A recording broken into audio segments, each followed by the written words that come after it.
Ashes of mercy. For centuries, humanity had been the gentle voice in the chorus of the stars. When Earth finally cracked the riddle of faster-than-light travel and joined the galactic stage, we carried with us not fleets of conquest, but treaties, art, and a stubborn belief in cooperation. Other species called us naive, sometimes with admiration, sometimes with pity. They fought their ancient wars with iron and plasma, while humans insisted on diplomacy, on understanding. Even when drawn into disputes, we built schools where others raised fortresses. We sent doctors where others sent soldiers. The words gentle earth became almost proverb among the stars. And for a time, it worked. Until New Carthage. The colony had been humanity's pride, a jewel of blue oceans and silver towers, carved from the world of Daedalus 4.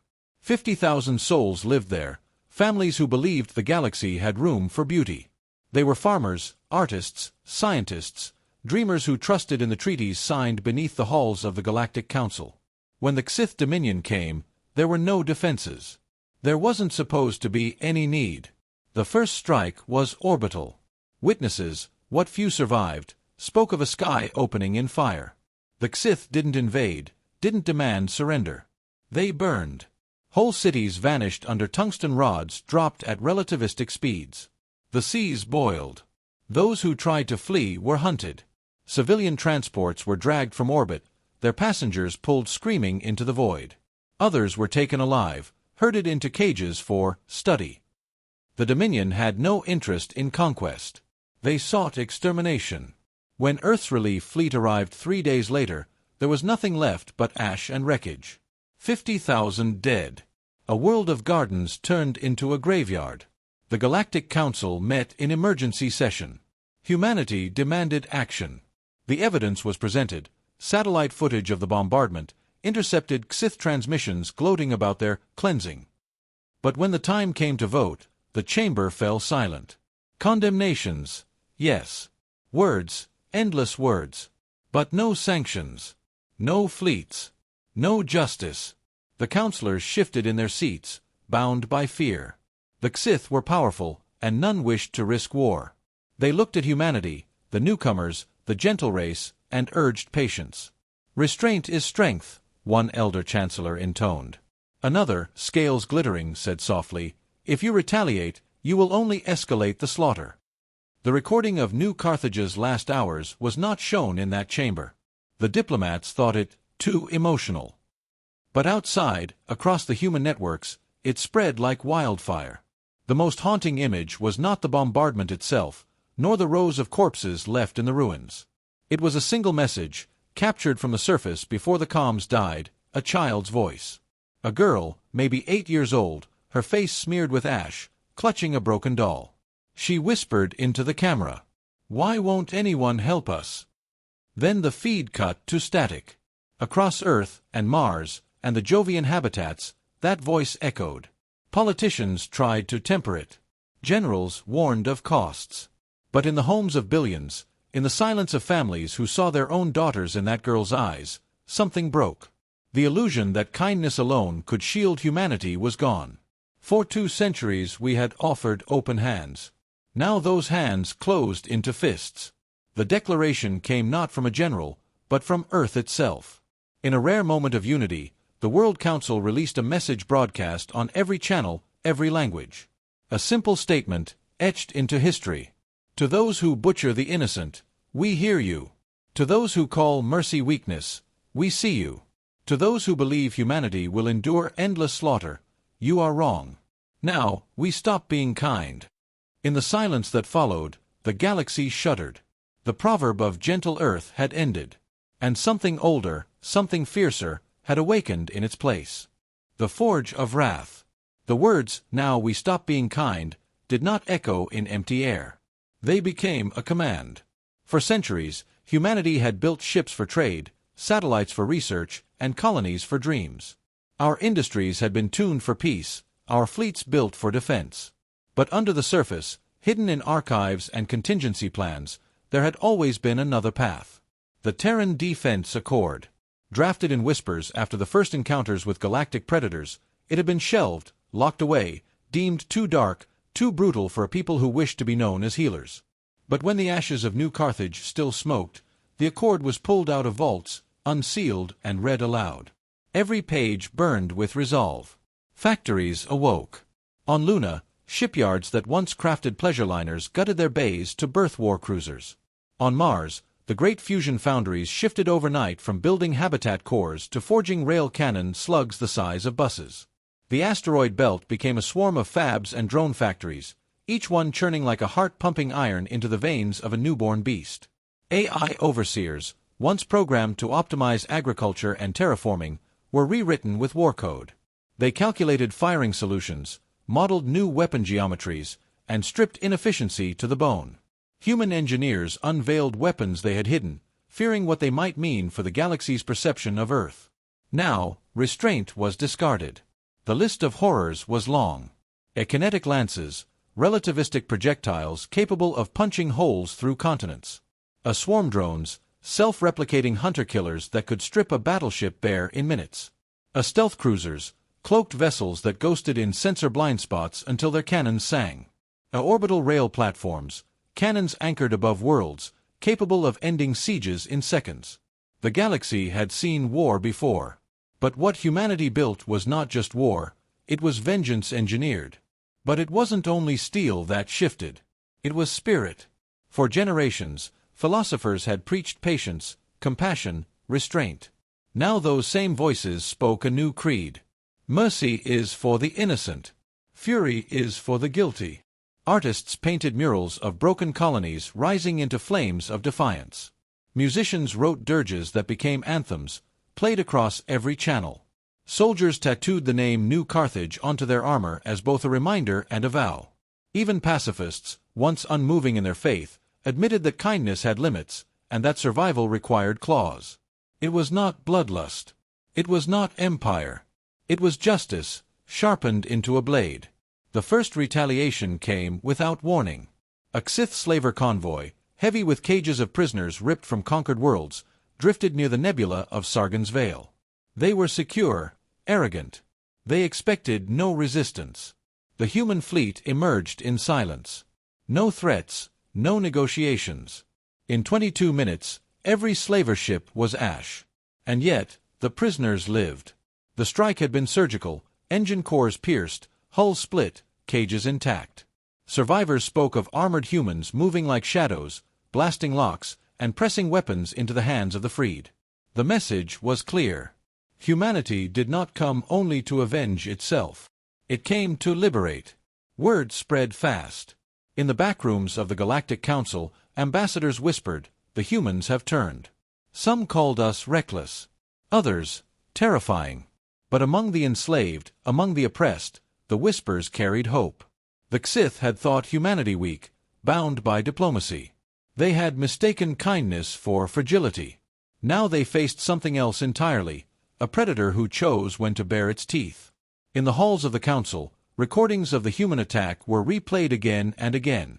Where other fleets left rubble, the humans left survivors. Where others broadcast domination, humans broadcast liberation. It was not war as the galaxy knew it. It was war as only humanity could wage it, precise, furious, unyielding. And yet, beneath the thunder of mobilization, there was a quiet understanding. This was only the beginning. The Kzith Dominion had ruled for centuries through fear. Now, they had earned something far worse. For the first time in history, the galaxy began to whisper a new name for Earth. Not gentle, not naive, but vengeful. And in that vengeance, hope for the oppressed. The storm breaks. The Kzith Dominion had crushed empires before. They had ruled for centuries through brute force, their fleets vast, their soldiers bred for cruelty. To them, the destruction of New Carthage had been just another culling, a reminder to the galaxy that mercy was weakness. They expected protests, diplomacy, perhaps another round of council condemnations. What they did not expect was the storm. Human fleets appeared first as rumors.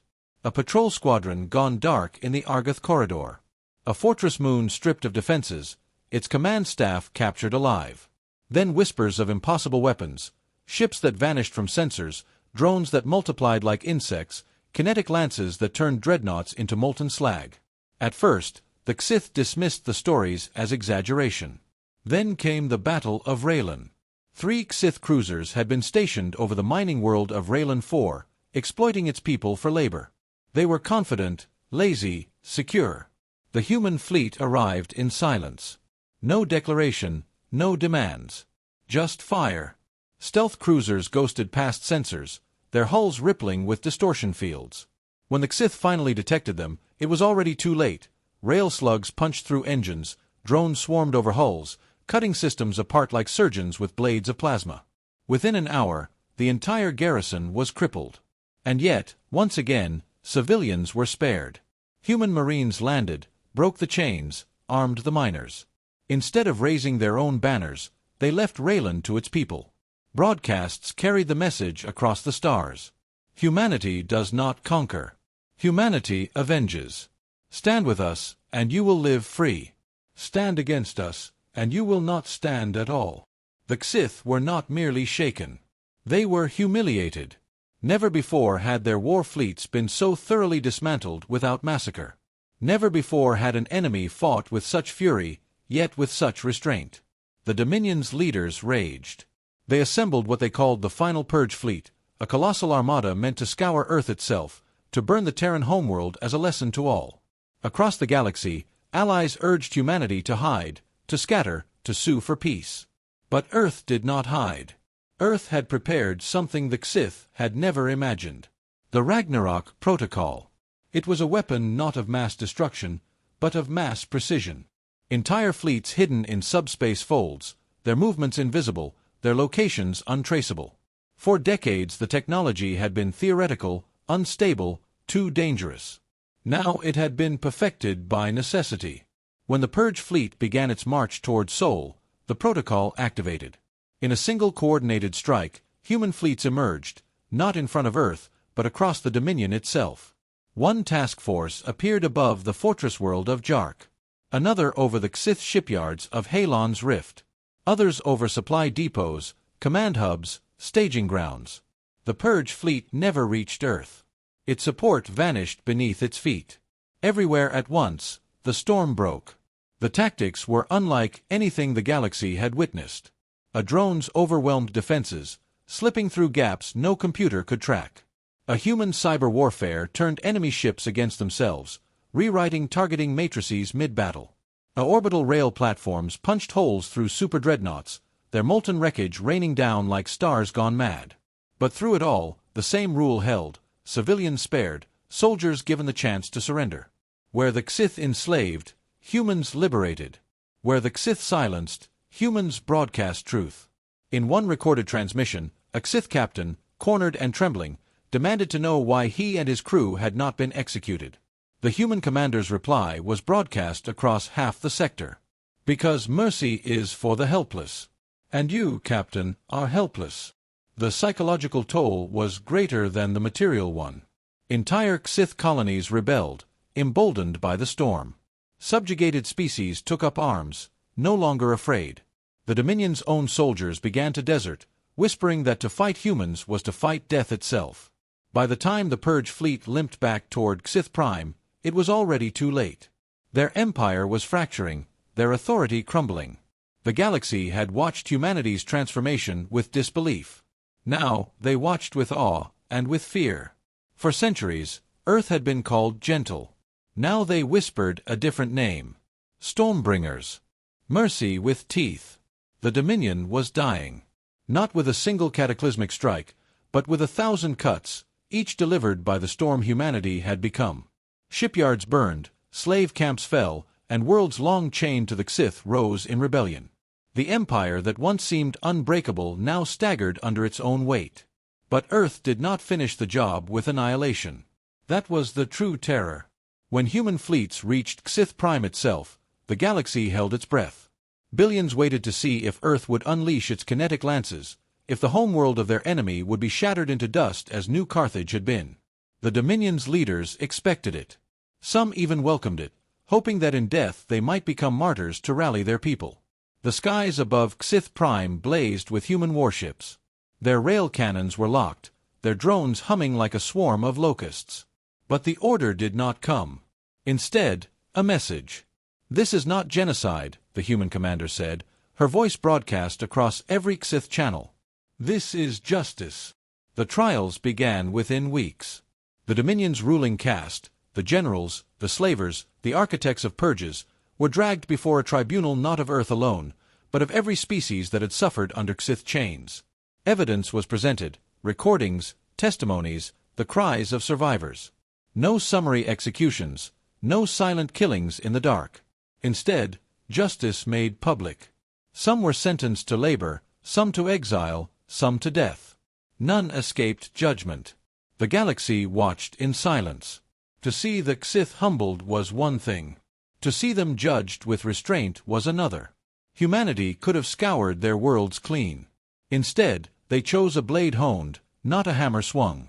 That restraint was more frightening than annihilation. But Earth did not only punish. It built. On worlds once enslaved, humans arrived with food, medicine, and tools. The same factories that had forged weapons now produced seeds and machines to rebuild cities. Soldiers stayed not as conquerors but as guardians, training the freed to defend themselves. Where the Kzith had imposed fear, humanity offered strength. Not gifts, not charity, but solidarity. Artists of once oppressed peoples painted humanity as storm and shield, lightning that broke chains, steel that stood between tyrant and victim. Still, the fear lingered. In council halls, in whispered conversations across neutral stations, the question pulsed. If humanity could unleash such fury when provoked, what would happen if they turned that fury on the rest of the galaxy? The answer came in the form of a speech delivered from Earth itself, spoken by the elected speaker of the World Council. It was not fire and rage, but calm, deliberate steel. Let all who hear us understand, kindness is our choice, not our weakness. We would rather build than burn. We would rather heal than wound. But to those who believe mercy grants them license for slaughter, hear us now. Mercy ends where genocide begins. We will never forget New Carthage. We will never forget the child who asked why no one came. From this day forward, let the galaxy remember, humanity will come. The words rippled through the stars. Laws were drafted in the council, forbidding extermination campaigns with penalties enforced by more than words. Species once timid now found voices, citing Earthstorm as precedent. No longer would they kneel before predators. Even the Kzith, broken and beaten, began to rebuild, not as masters, but as survivors living under watchful eyes. For the first time in their history, they felt the weight of mercy with teeth. Years later, children on Earth and across 100 worlds would learn of New Carthage. They would see the recordings, hear the speeches, study the maps of battles fought not for empire, but for survival and justice. And when those children asked what humanity had become, their teachers would answer, "Once we were gentle. Then the galaxy showed us the price of gentleness. Now we are both. Kind when we choose. Fierce when we must. Mercy with teeth." The storm had passed. But the thunder remained.